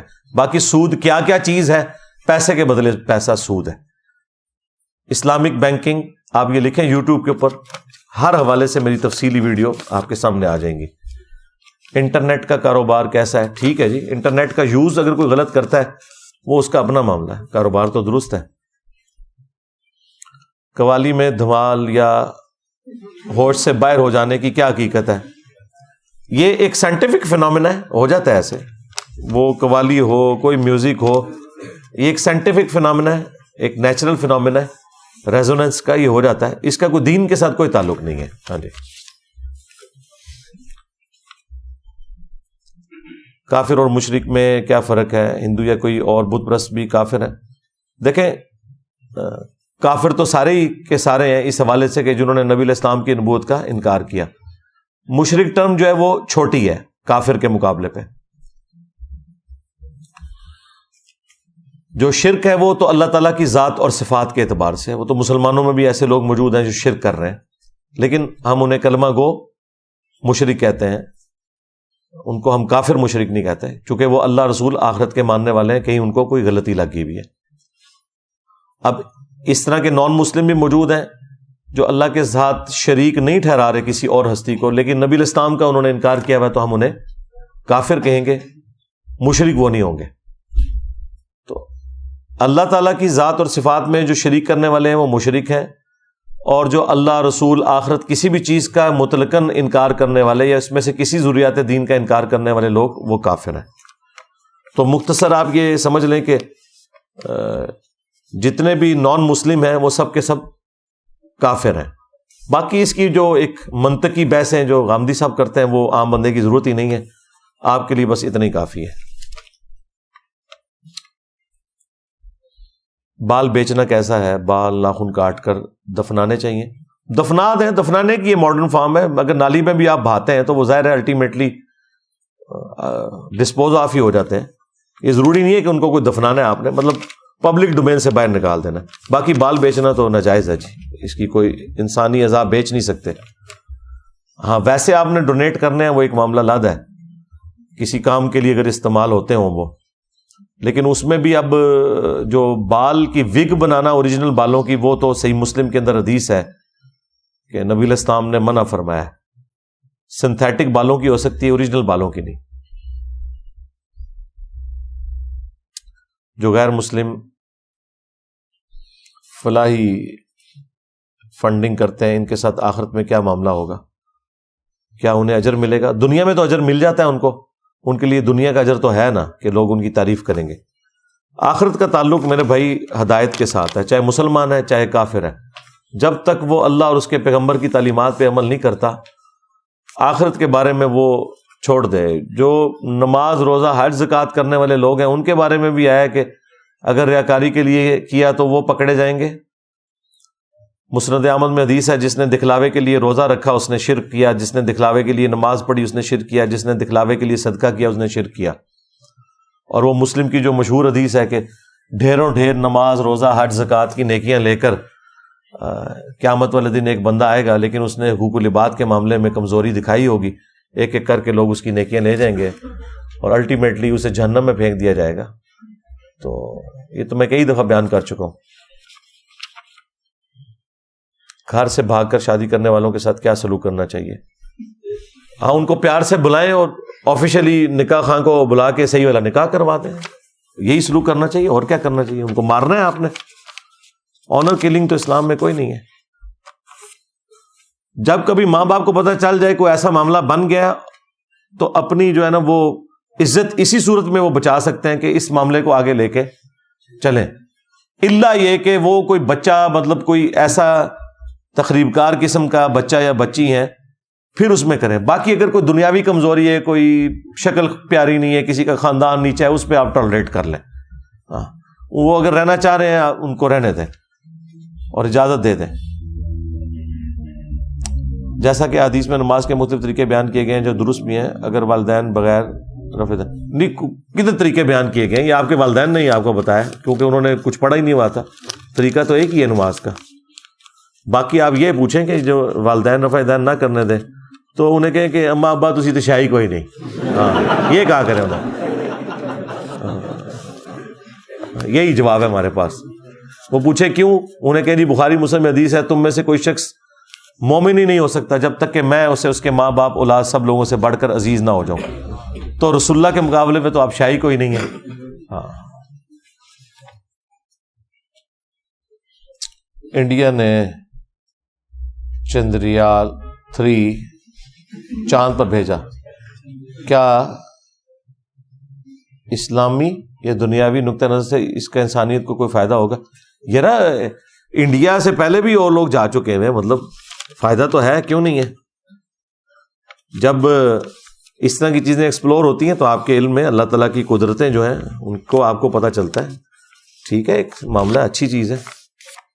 اس کی بجائے آپ اپنے بڑوں سے پوچھیں کہ آپ لوگ کیا کرتے رہے. ہاں کیا قضا بعد میں پڑھ سکتے ہیں، مثلا فجر کی ظہر کے ٹائم میں؟ ہاں جی پڑھ سکتے ہیں، بس اتنی لیٹ نہ کریں کہ آپ کی نماز کی ترتیب ٹوٹ جائے. زور سے پہلے پڑھ لیں، یعنی زور کے لیے جب وضو کریں تو آپ پہلے 2 فرض فجر کے پڑھ لیں تاکہ آپ کی ترتیب قائم رہے. اگر کوئی اس طرح ہو گیا ویسے تو بہتر یہ کہ اتنا لمبا آپ پیریڈ انتظار ہی نہ کریں، صبح آفس جانے سے پہلے یا کالج یونیورسٹی جانے سے پہلے وہ پڑھ لیں اشراق کے وقت میں. میرے والد کی نصیحت تھی کہ 40واں نہیں کروانا. 40واں یعنی تیجا کروا لینا، 40واں نہیں کروانا یا کچھ بھی نہیں کروانا.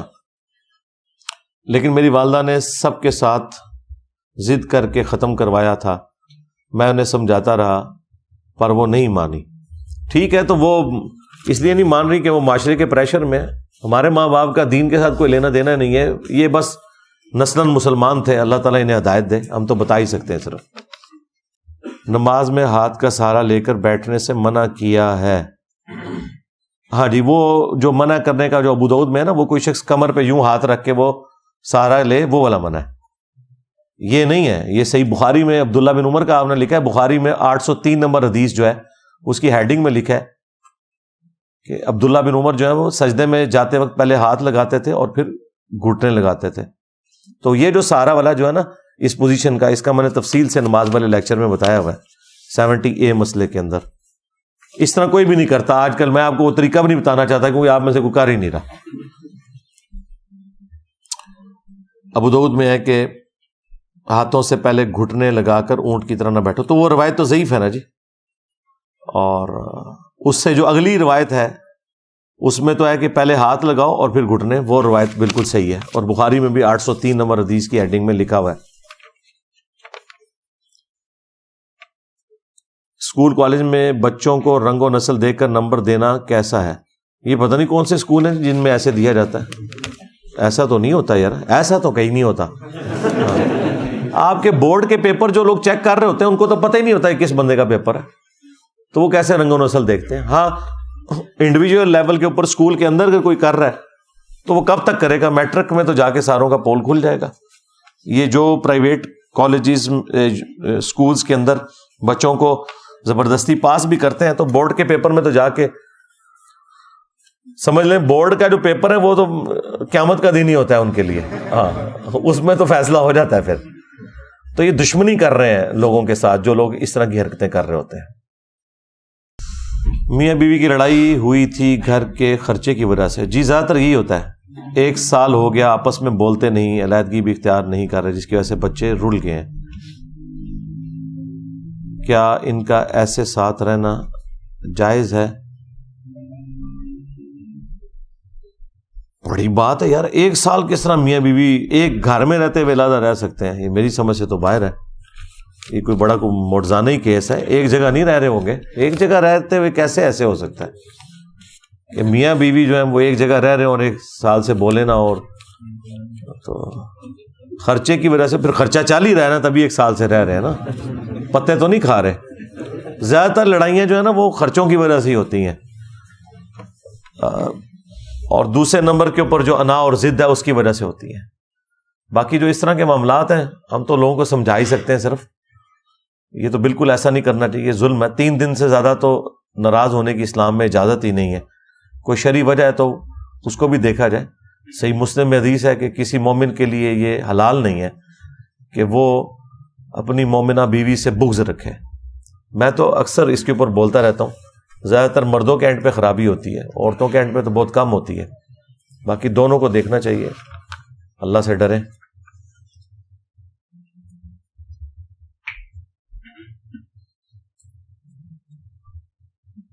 امتحان میں دوست کو نقل کروانا کیسا ہے؟ ثواب کا کام ہے جی.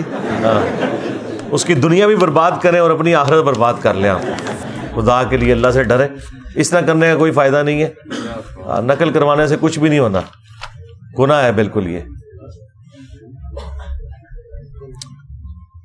پاکستان اس وقت شدید معاشی مشکلات کا شکار ہے. کیا وجہ ہے کہ ہمارا دین ہماری اس پسماندگی میں رہنمائی کرنے سے قاصر ہے؟ دین کہاں سے قاصر ہے یار؟ دین کو ہر جگہ ویسے ہی لے آتے ہیں, دین قاصر ہو گیا, اسلام کیا کہتا ہے. اللہ کے بندو, آپ لوگ تو انسان بھی نہیں ہو, اسلام کو تو چھوڑ دو. ایز اے نیشن جو آپ لوگوں کی اپروچ ہے وہ تو انسانوں سے بھی گری ہوئی ہے. اسلام تو بہت اوپر کی چیز ہے. جانوروں کا ہجوم بنے ہوئے ہم لوگ. ہماری اس پسماندگی میں رہنمائی کرنے کے لیے جیسا کہ واقعہ جڑا والا ہوا, لوگ بڑی تعداد میں باہر نکلے. اس کے اوپر تو میں بول چکا ہوں نا, مگر اس کی خاطر کوئی باہر نہیں نکلتا. ہم نکلے, میں نے میرے بھائی لوگوں کو ایجوکیٹ کر رہے ہیں, کیا کریں, اس سے زیادہ تو کچھ نہیں کر سکتے. انارکی پھیلے گی. اب یہ دیکھیں نا آپ, 4-5 دن سے جو یہ بجلی کے بلوں والا ایشو بنا ہوا ہے. پہلے کشمیر کے اندر, آزاد کشمیر کے اندر ہزاروں لوگوں نے اپنے بیس جلائے ہیں. اس کے بعد کل میں مین میڈیا پہ یہ خبریں دیکھ رہا تھا. اس کا مطلب ہے کہ یہ خبریں قابو سے باہر ہو گئی ہیں جو مین میڈیا کے اوپر آ رہی ہیں. ادروائز مین میڈیا تو سینسر کر دیا جاتا ہے. لوگوں نے بجلی کے بل جلائے ہیں, اور الٹا جو لوگ میٹر کاٹنے کے لیے گورنمنٹ کے ملازمین آئے ہیں ان کی پٹائی کی ہے. ان بیچاروں کا تو کوئی قصور نہیں, وہ تو خود غربت کی زندگی گزار رہے. اب جو ایک لائن مین آتا ہے اس کی بیچارے کی کتنی تنخواہ ہے, اس سے پوچھیں, اس کے گھر میں بھی فاقے ہوں گے. اس کو مارنا پیٹنا یہ بالکل غلط بات ہے. بس آپ اس کو, ٹھیک ہے, اگر آپ نے زیادہ پروٹیسٹ کرنا ہے اسے کام کرنے سے روک دیتے, اس کے بعد اسے مارنا پیٹنا یہ تو بالکل غلط ہے. باقی یہ تو حقیقت ہے کہ یہ سب کچھ تو ہمارے بڑے IMF سے مان چکے ہوئے ہیں. تو یہ الٹیمیٹلی یہ 1500 ارب کا جو بوجھ ہے وہ عوام نہیں اٹھانا تھا بجلی کے بلوں کی شکل میں, کیونکہ ہمارے بڑے تو اپنے للے تللے اور عیاشیوں میں تو کٹ لگانے کے لیے بالکل تیار نہیں ہے. اور یہ جو کیئر ٹیکر گورنمنٹ آئی ہوئی ہے, ان کی تو کوئی چیز بھی سٹیک پہ نہیں لگی ہوئی. پرائم منسٹر سے لے کے نیچے تک کسی کو کوئی لینا دینا نہیں ہے. مزے سے AC والے کمروں میں بیٹھ کے یہ میٹنگیں کر رہے ہیں. انہوں نے کون سا عوام میں جانا ہے؟ یہ باہر سے لانچ ہوتے ہیں اور اوپر آ کے یہاں ہمارے بیٹھ جاتے ہیں, یہاں سے پیسہ لوٹ کے پھر باہر چلے جاتے ہیں. ٹھیک ہے, ان میں سے کسی کا کوئی عوامی سٹیک نہیں ہے کہ اسے یہ فکر ہو کہ میں اس کے بعد عوام میں جاؤں گا, کیونکہ ان کا جماعت تو کسی جماعت کے ساتھ تو تعلق نہیں ہے, کسی پولیٹیکل جماعت کے ساتھ تعلق نہیں کسی کا. ٹیکنوکریٹس ہیں, جواب دہ ہی نہیں کسی کو. اس سے پہلے بھی جو لوگ کر کے گئے، ان سے پہلے جو لوگ کر کے گئے، وہ آہستہ آہستہ چیزیں جمع ہوتی گئی ہیں اور وہ اب نکل رہی ہیں. تو میرے پاس تو اس کا سولوشن یہی ہے جو میں پہلے آپ کو بتا چکا ہوں. نمبر 1، جس کے پاس ریسورسز ہیں وہ ملک سے باہر نکلے اور یہاں ریمیٹنس بھیجے. نمبر 2، یہاں پر بھی اگر کسی کا کوئی کاروبار ہے اور بچے پڑھ لکھ گئے ہیں تو بجائے نوکریوں کے چکر میں وہ اپنے والدین کا ہاتھ بٹائیں ان کے کاروبار کے اندر. اور بجلی کے پوائنٹ آف ویو سے تو میں اکثر کہہ چکا ہوں کہ سولر پلیٹس اپنے گھروں میں لگوائیں یار. 1-2 سولر پلیٹیں لگانے سے بھی آپ کو کافی سہارا ہو جائے گا. اور سرکاری ملازمین کے لیے تو گورنمنٹ کا کام ہے کہ انہیں جس طرح فوج کے اندر مسلسل تنخواہوں میں سے کٹوتی کرتے رہتے ہیں اور ریٹائرمنٹ کے وقت انہیں ایک پلاٹ مل جاتا ہے یا کوئی ایک اپارٹمنٹ مل جاتا ہے، ان کی اپنی تنخواہوں میں سے ہی وہ کٹے ہوتے ہیں پیسے. اس طرح سرکاری ملازمین کی تنخواہوں سے پیسے قسطوں میں کاٹیں اور انہیں سولر پلیٹس لگا کے دیں تاکہ باقی لوگوں کو سستی بجلی ملے. میں تو اس کے اوپر کافی دفعہ بول چکا ہوں، یہی کچھ ہی کر سکتے ہیں. باقی دعاؤں سے کبھی کچھ نہیں ہونے والا جب تک آپ اپنی حالت خود نہیں بدلیں گے.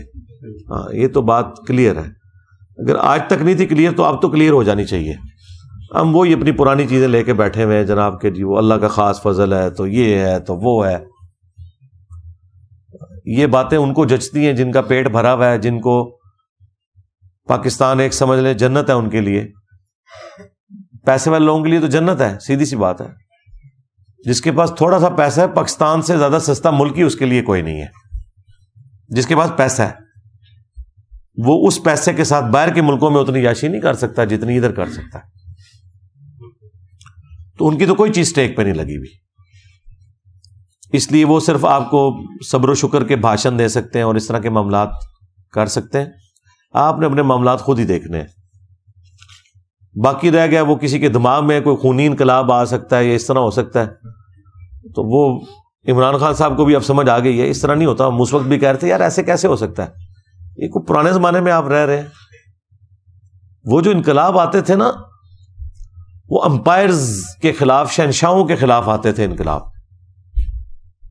یہ ابھی تک جتنے آپ کو انقلاب نظر آ رہے ہیں، انقلاب ایران ہو یا رشیا کا انقلاب ہو، سلطنت عثمانیہ کا ٹوٹنا ہو، گریٹ برٹن کی شہنشاہیت کا خاتمہ ہو، اور ریسنٹلی سب سے بڑا انقلاب جو آیا وہ قریب جو ہے وہ ایران کا انقلاب 79 میں، وہ بھی شہنشاہ کے خلاف تھا. اب جب ملک بن گئے ہیں نا تو اب انقلاب اس طرح نہیں آنے، کیونکہ ملکوں کی فوجیں ہوتی ہیں، جوڈیشری کا نظام ہوتا ہے، وہاں پارٹیوں کی حکومتیں ہوتی ہیں، لہذا پوری نیشن ایک جگہ جمع نہیں ہو سکتی. اور پاکستان میں تو میں نے آپ کو بتایا انقلاب آ ہی نہیں سکتا. یہاں فرقے اتنے زیادہ ہیں، سیاسی ڈویژنز تو الگ سے ہیں، فرقے کتنے زیادہ ہیں. اللہ نہ کرے کوئی انقلاب آئے، کیونکہ ایک فرقے والا اگر انقلاب لے کے آیا تو دوسرے کو تو اس نے زندہ رہنے کا حق بھی نہیں دینا. یہ ذہن میں رکھیے گا. میری ویڈیوز بھی لوگ آؤٹ آف کانٹیکسٹ اٹھاتے ہیں کہ جی انجینئر صاحب کہہ رہے ہیں کہ جی یہاں سیکولرزم ہو. بالکل، میں نے تو ایک کمپیریٹیولی بات کی ہے. سیکولرزم کا جو یہ پورشن ہے کہ ہر شخص کو اپنا پوائنٹ آف ویو رکھنے کی اجازت ہے، یہ تو عین اسلامک ہے. اگر آپ خلافت سے مراد یہ لے رہے ہیں کہ بریلویوں کے ہاتھ میں حکومت دے دیں اور وہ اہل حدیثوں کو اور دیوبندیوں کو قتل کر دیں تو ہم تو اس طرح کی خلافت پہ لعنت بھیجتے ہیں. یہ کون سی اسلامی حکومت ہے؟ تو یہ اسی قسم کی خلافت آنی ہے یہاں پہ. وہ معاملہ ختم. جتنے لوگ خلافت کی باتیں کر رہے ہیں انہوں نے سب سے بڑا جو بلنڈر کیا ہے یہ ان کے ساتھ ہوا ہے، انہوں نے فرقوں کو نظر انداز کیا. اب فرقوں کی خلافت ہوگی، اسلام کی خلافت کبھی بھی نہیں آئے گی، الا یہ کہ اللہ تعالیٰ کی کوئی غیبی تائید ہو جائے. امام مہدی علیہ السلام والا معاملہ، اس سے پہلے مجھے کوئی ایسی چیز نظر نہیں آ رہی جب تک فرقہ واریت ختم نہیں ہوتی. تو پہلا جو مرض ہے وہ فرقہ واریت ہے، اس کو ایڈریس کرنے کی ضرورت ہے. جب اس کو آپ ایڈریس کریں گے باقی سارے مسئلے خود بخود ایڈریس ہو جائیں گے. یعنی اسلام کے پوائنٹ آف ویو سے میں بات کر رہا ہوں. تو باقی اگر وہ اسلام کو آپ اس میں سے سائڈ پہ کریں اگر، اور فرقہ وارانہ ایشوز کو سائڈ پہ کریں، جب تک گورے ہمارے اوپر حکمران تھے اس وقت تو سنی شیعہ فساد نہیں ہوتے تھے، کیونکہ دونوں ہی غلام تھے، حکومت کسی کے ہاتھ میں نہیں تھی، تو ایک مشترکہ کاز کے لیے لگے ہوئے تھے. جیسے ہی اپنا ملک ملا ہے تو آپس میں لڑنا شروع کر دیا. آپ نے جز رفع الیدین کی پہلی حدیث بیان کی ہے، اس میں ایک راوی ہے عبد الرحمن بن زیاد ضعیف ہے، اس پر آپ کا کیا موقف ہے؟ میرے بھائی یہ جو حضرت علی علیہ السلام والی حدیث ہے، یہ حدیث جامعہ ترمذی اور سنن ابن ماجہ میں بھی موجود ہے، اور آپ جس راوی کی بات کر رہے ہیں جمہور کے نزدیک ثقہ اور صدوق راوی ہے۔ اس طرح جو چند ایک اقوال ہوتے ہیں نا کسی راوی کے بارے میں، وہ تو بخاری کے کئی راویوں کے بارے میں بھی ہیں، خود امام بخاری کے بارے میں بھی لوگوں کی رائے موجود ہے۔ اس طرح کرنے سے حدیثیں ضعیف نہیں ہو جاتی ہیں، ورنہ تو دنیا میں کوئی حدیث بھی نہیں بچے گی۔ ٹھیک ہے، اصول حدیث کے اوپر معاملات کو دیکھا جاتا، ورنہ تو کئی صحابہ کرام کی حدیثیں بھی پھر ریجیکٹ کر دیں ہم ان کے اعمال کی وجہ سے، نہیں، ان کا اعمال اللہ کے سپرد ہے، حدیث کے معاملے میں ان کی جو سچائی ہے اس کو ایکسیپٹ کیا جائے گا۔ تو بعد کے لوگوں کے بارے میں بھی یہی ہے، حدیث کا معاملہ بالکل ایک ڈفرنٹ ہے۔ اس کے اوپر آپ میری ایک ویڈیو بھی دیکھ لیں کہ محدثین نے حضرت معاویہ رضی اللہ تعالیٰ کی احادیث کیوں لی ہیں۔ اس وجہ سے نہیں کہ انہیں نہیں پتا تھا، حدیث کی فیلڈ میں کسی صحابی نے کوئی جھوٹ نہیں بولا ہوا، اسی لیے کہا جاتا ہے الصحابۃ کلہم عدول، تمام صحابہ عادل ہیں حدیث روایت کرنے میں۔ یہ گناہ اللہ کے فضل سے اللہ نے محفوظ رکھا ہے صحابہ کرام علیہم رضوان کو، اور ان کے بعد بھی جو لوگ اس طرح کے ہیں کہ جن کے اپنے عقائد و نظریات ہیں، کوئی خارجی ہے، کوئی ناصبی ہے، کوئی رافضی ہے، لیکن وہ جھوٹا نہیں ہے، سچا ہے، تو اس کی روایت بھی قبول کی جائے گی۔ یہ حدیث کا اصول ہے، اور یہ کوئی میں نے نہیں بنایا ہوا، شروع سے ہے۔ آج بھی کئی غیر مسلم آپ دیکھیں، یعنی اپنی تمام کمزوریوں کے باوجود سچ بولتے ہیں، بے ایمانی نہیں کرتے۔ تو اس طرح مسلمانوں میں بھی ایسے لوگ تھے جو اپنی گمراہیوں کے باوجود سچ بولتے تھے، جھوٹ نہیں بولتے تھے، حافظہ ان کا نہیں بگڑا ہوا تھا۔ تو صرف عقیدے کی بنیاد کے اوپر ان کی حدیثیں فارغ نہیں کی جا سکتی کہ ان کا اپنا عقیدہ کیا تھا۔ بخاری میں 100 کے قریب راوی ہیں جو شیعہ ہیں، ان میں ایسے شیعہ راوی بھی ہیں جو شیعہ مسجدوں کے امام بھی تھے، یعنی وہ فرقہ واریت ہوئی بھی اور مسجدیں بھی علیحدہ، لیکن امام بخاری نے حدیثیں لی ہیں۔ بخاری کے کئی راوی ناسبی بھی ہیں، مروان بن حکم خود اتنا بڑا ناسبی ہے، حدیث تو لی ہے اس سے، چاہے وہ تائید میں لی ہے، لیکن پھر یہاں پہ ترجمہ کرنے والوں نے اس کے ساتھ رحمت اللہ علیہ بھی لکھ دیا ہوا ہے، رضی اللہ عنہ بھی لکھ دیا ہوا ہے مروان بن حکم کے ساتھ کہ بھی وہ راوی ہو گیا۔ راوی ہونے کا مطلب نہیں کہ پاک صاف ہو گیا، راوی ہونے کا مطلب یہ ہے کہ حدیث اس کی یہ درست ہے، باقی وہ اپنے اعمال کا جواب دہ خود ہوگا۔ سیدھی سی بات ہے، جس طرح بخاری میں حدیث ہے کہ وہ 3 راتوں سے جو تیرا مہمان تھا ابو ہریرہ شیطان تھا، ہے وہ جھوٹا لیکن اس نے بات سچی کی ہے۔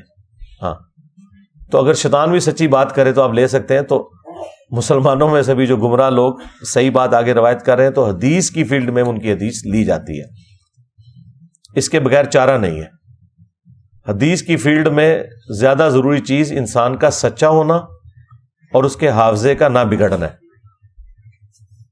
امام مسلم مقدمے میں نہیں لکھ رہے کہ میں نے سب سے زیادہ جھوٹ بولتے ہوئے نیک لوگوں کو دیکھا ہے، اور فی البدی ان کی زبان سے جھوٹ جاری ہوتا ہے۔ آج بھی دیکھ لیں جتنے یہ وائزین کہانیوں والے ہیں، شکلیں دیکھیں کتنی ان کی مومنوں والی ہیں، سب سے زیادہ کہانیاں وہ لوگ سناتے ہیں۔